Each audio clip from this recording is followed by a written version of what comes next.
Hello guys, tingnan nyo po ang aking pananim. May bulaklak na po siya, ayan. Saka ayan po, oh, may bunga na siya.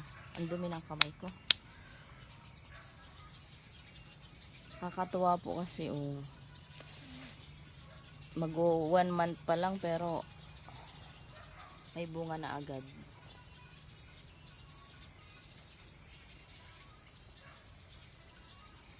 Pagod na ako. Ngayon po, magtatalian ko na yung mga magapangan ko. Ito po yung tali, oh. Tinatali, alam po natin.